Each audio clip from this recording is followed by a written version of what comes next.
Hey everyone, it's Alyssa from Awkward Author, and this is the Awkward Author vlog / podcast. If you are watching this on YouTube, I finally am getting this set up as a podcast. Check back, I'll have a link in the description below if you are more into podcasts than vlogs. And I'm coming to you on a snowy Tuesday morning here in Pennsylvania. And as always, I apologize. I live on a busy road. I do the best I can to isolate the sound in these videos, but there's cars driving by on a snowy road, so I know it's going to be making noise, and my apologies about that. I also have to apologize because last week I said that I was going to have a cover reveal for you, or I thought I did. I don't think I said I for sure was going to, and I don't. Yeah, it isn't quite ready to be revealed, so we're going to hold off on that, and hopefully next week I will have that for you. In the meantime, I got plenty to talk about this week. All the adventures in my lovely Awkward Author life. So what is on the agenda today? Well, first of all, I did promise I was going to talk to you about my YouTube ad campaign, which I ran. It's now complete, so I have some numbers and results and some just ideas, conclusions from that. So I will be telling you about that. And what else is going on? I have a interesting story just about when you're out there as a public figure, you have a website, you get some interesting emails sometimes. So just a little story about that. And just talk to you about my writing progress and a funny coincidence with some beta readers, and just to, life is interesting how it goes. But first off, the big story is my YouTube advertising campaign. So I'm trying to build up my mailing list. That is the goal. And my attempts at running Facebook ads and Twitter ads to do this, well, I never actually ran any ads. That's how well they went. I had my bid set too low, I guess, and just never ran any ads with those. I had some trouble getting a YouTube ad running, but eventually I did. And so I ran that for a week. It was running, it was still active last week when I made my video, and I ran it for 7 days. I had it set as a budget of $5 per day to see how it went, and so now I can report back to you on the numbers. Now, like I said, my goal with this ad was to get signups for my mailing list. I'm doing that by giving away an ebook. It is the first book that I published, my novel Popular. It's a young adult novel. You can get it for free, by the way, if you want, by signing up for my mailing list. Just go to alyssagrasso.com. And all my video that I made was like just over 30 seconds, like 31 seconds, 32 seconds, something like that.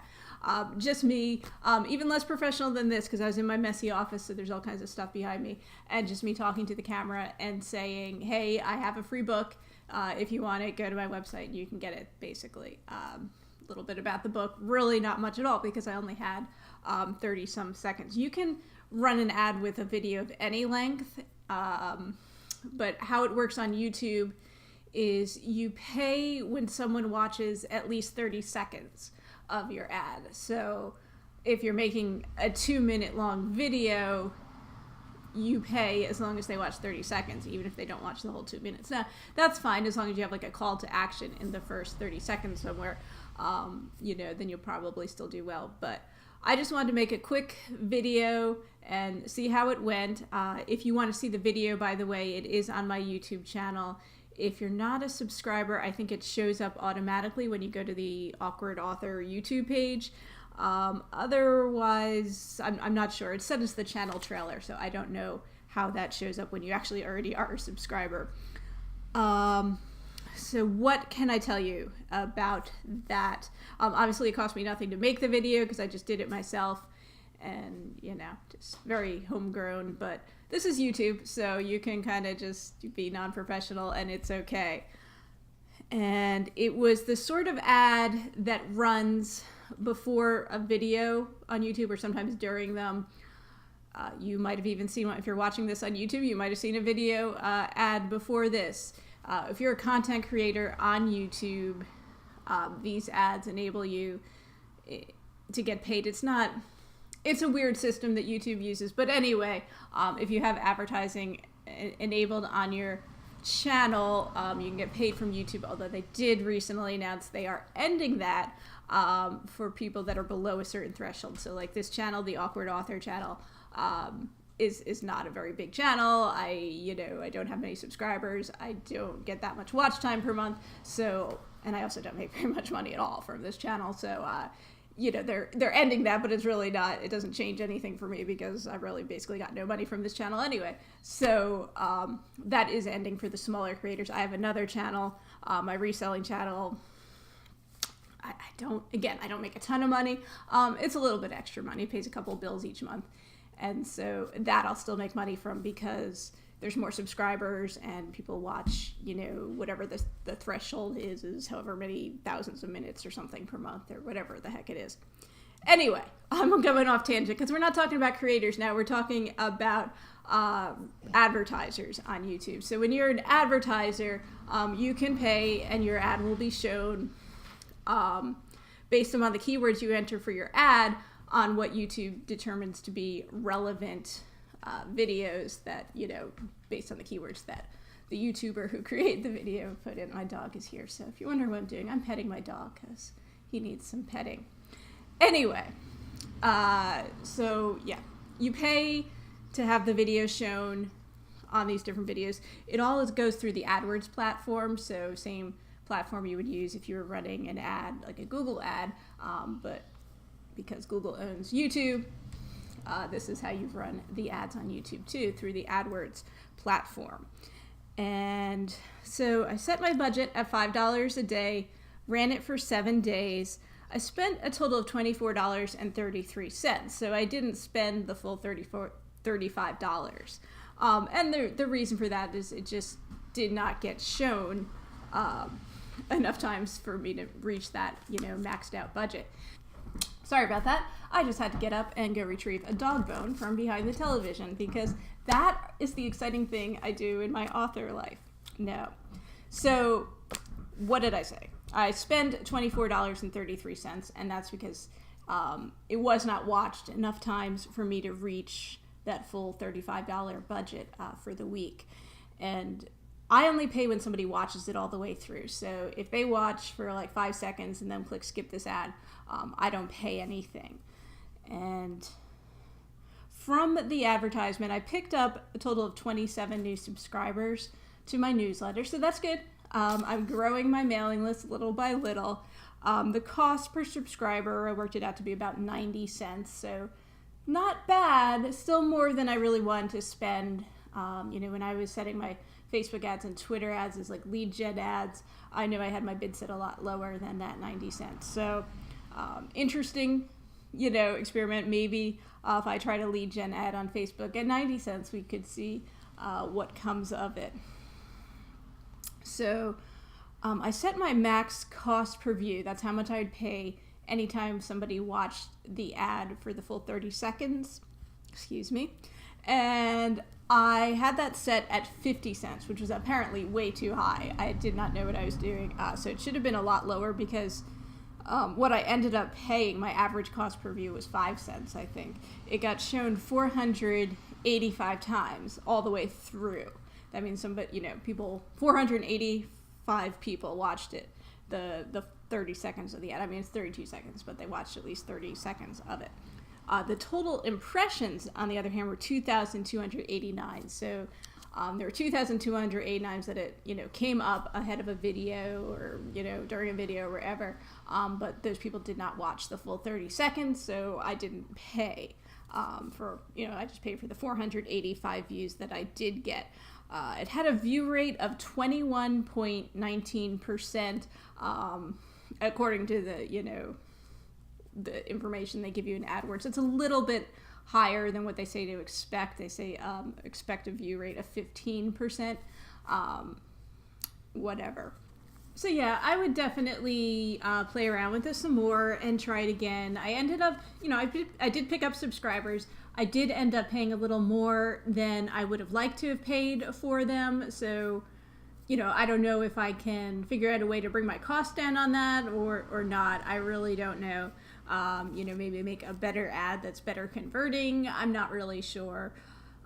If I was using this, and I'm using this for a giveaway book, if I was using this for a paid book, it would be a little different. For one thing, you'd hopefully be selling some, and so have some money coming in as a result that might offset the cost of the advertisement. On the other hand, I don't know if the conversion would be as well, because it's a lot easier to get people to part with an email address, a bit more difficult to get them to part with money. And one thing I've thought about is if I am considering putting my next book that I have coming out into Kindle Unlimited, meaning it would be free for people who are in that program, and they wouldn't have to give an email address or anything. They're already in Kindle, so this would just be promoting the Kindle Unlimited book. That's something I might try with a YouTube ad or other ads, definitely, once that is available. That's down the road. So if you are an author or anyone looking into marketing a book, a product, whatever, there's definitely some good things about using YouTube. If you already have a YouTube channel, it's kind of very easy to get started with it. If you don't, you would have to actually set up a channel and then make an ad, and so there's a bit more of a learning curve if you aren't already making videos for your channel. But definitely worth looking into, I think.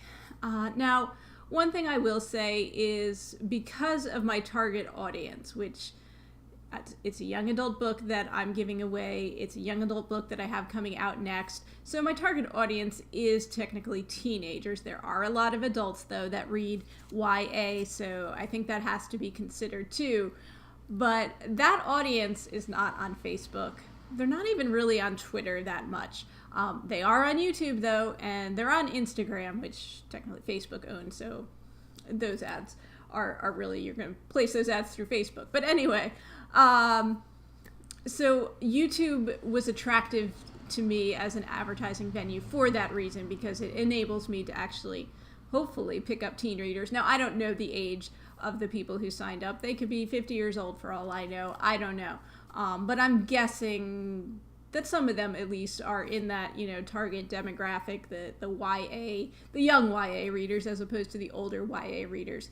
And I will say, if you are promoting YA or children's books, don't rule out, online advertising, because even though your target audience might not be on Facebook, what I think of as the gatekeeper audience, and that is the parents, the teachers, the librarians who are getting those books into kids' hands, they are on Facebook and other social media platforms. So there definitely is a benefit to advertising there. And in the case of YA, there are a lot of adult readers too of YA, specific, all YA, but in many cases the genre YA, like the fantasy and romance to an extent too, those readers, there's a lot of adult readers, we'll just say, for those books, maybe even half adult, half teen, or something like that.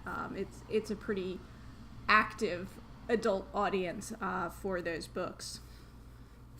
So that's the result of my YouTube ad campaign, and I will try, I'll try other, marketing strategies definitely going forward, probably for the giveaway, certainly when I have my new book coming out, and I will report on those. And I also will give YouTube another try. I don't have anything in the works right now, but, and I don't know if I'll run this ad again or not. We'll see. We'll see how that goes going forward. But it was an interesting learning experience for me. So one thing I reported on last week was that I was in the process of getting some security things taken care of with my website, which I was having some problems with. This all started because I was trying to run a YouTube ad. I use GoDaddy for my hosting, and there was a few customer support calls with GoDaddy to get everything straightened out, and it is all up and running. And one of the things that wasn't working before was my email, like the contact form on my website. And I'm happy to report that's up and running now. Woo! So the very first email that I received, the first email I received was from GoDaddy support testing it out. Okay, but the first, email I received from the general public was not, a happy fan telling me how much they love my books, which would have been nice, but no. It was just like a weird random thing, and it was, I'm not going to get into all the specifics, but somebody that had known my boyfriend's brother and had a question, had some information he was looking for, and so somehow, I don't know if it's through Facebook, I don't know what, but somehow that led him to me, looking at me, I guess, found my website, and then used the contact form to send this weird question that I couldn't answer. It didn't really even pertain to me or books or writing at all. And that's just one of the interesting things. When you're a public figure, like an author, and you have a website, and you gotta, be out there, and you're not using a pen name. I don't use a pen name. Melissa Grasso is my real name. Go figure. Yeah, I apologize. It has been a very barky morning. I actually had to stop filming for like 10 minutes before while my dog and the dogs next door were having like this bark off between each other. Anyway, so yeah, when you're a public, person, you have your name out there, you're trying to promote yourself, promote your works. It also means you get some strange things once in a while, and so that's just one of those things. So it wasn't like a bad thing, it wasn't like scary or anything like that, but there could be weird things like that. It's just something to keep in mind if you are an author. If you're concerned about things like that, definitely maybe using a pen name would help with that. I don't know. I don't think there's that many sketchy things that happen, but there are some weird things from time to time. Anyway, so yeah, that's just one of the adventures of being an author. And I mentioned last week that my next book, the YA book that's coming out soon, and that we'll have a cover reveal for hopefully next week, which of course you're not going to be able to see if you're listening on a podcast, but I'll give you a link so you can actually see the cover. That went out to beta readers. That went out last week to the beta readers, I think. I don't remember the exact timeline, but I believe that went out last week, and I've already heard back from a couple of the readers. And here's what's interesting. I'm not going to, share their personal information or their names or anything, because I don't know that they want me to do that. But I am going to say, so one of the main characters in the book, the grandmother of the protagonist, is a very avid sweepstaker, like obsessed with sweepstakes. She's always entering sweepstakes, and she wins a lot of stuff too. Sometimes it's cool things, sometimes it's like really useless things. And that's, it's a pretty big part of the book and her character and everything like that. So the first two beta readers I heard back from were both like big sweepstakers. How I didn't realize there were so many of them out there. I just thought that was a funny coincidence, and pretty awesome for me, because I didn't plan that at all, and now I have two people who are experts in the field giving me some information. And so yeah, I just thought that was crazy coincidence, but funny and cool, and just sometimes things do work out for some weird reason, and crazy universe. And anyway, that's all I really got to ramble about. Oh, my writing progress for the week. So I have been making great strides on what I consider my work in progress. This is not the next book I have coming out, but the book after that, hopefully, which is not YA. It's going to be my first adult fiction that I publish. It's adult fiction. I almost said adult fiction novel. I'm sorry, guys. It's going to be an adult, I'm losing my voice here, adult mystery thriller. And I wrote a draft of it. I don't know when I completed that, a while ago. But it just wasn't where I wanted it to be. So what I have been working on over the past few months, I guess, I began drafting a revised outline at least a couple months ago. And now I'm actually working on the rewrite of that. And it's coming along. I'm really pleased with the progress. So again, it's not like fresh writing, because some stuff is already written, although I have done a lot of writing in the past week, because there's whole chapters that I have to write, and whole different scenes that are in the book that weren't in it before, and a lot of stuff that got cut out that was in it originally. So at this point, I'm up to about 40,000 words on this rewrite. I guess about halfway. I think it might even be more than halfway point, because it's not a super long book, especially because in this rewrite I cut some things out that were just kind of... Okay, it has been a very barking morning here. My dog got into another barking war with the dogs next door. And I don't even remember what I was saying. I think I was talking about... there's a lot of chapters and scenes that I ended up cutting out of my work in progress. The Girl Most Likely to Succeed is what it's presently called. That title may change because it wasn't the original title, I'll tell you that much. Anyway... there was quite a bit that I cut out that was like dead weight and wasn't really... It wasn't taking the story in the direction I wanted it to go. It was kind of taking away from the main plot, and I just decided to get rid of that stuff and go in a different direction. So a lot of stuff got cut out. A lot of new stuff has been rewritten. It is Bark City here, so I better end this vlog and podcast. And I do thank you for watching / listening. This is a weekly series, just me talking about what's been going on in my life as an author and just a person too. But mostly author stuff is what I focus on here. So thank you guys for your support, for watching, for listening, and I will see you. Talk to you again next week. So if you're an author, happy writing, happy reading, and just hope you have a great week, guys.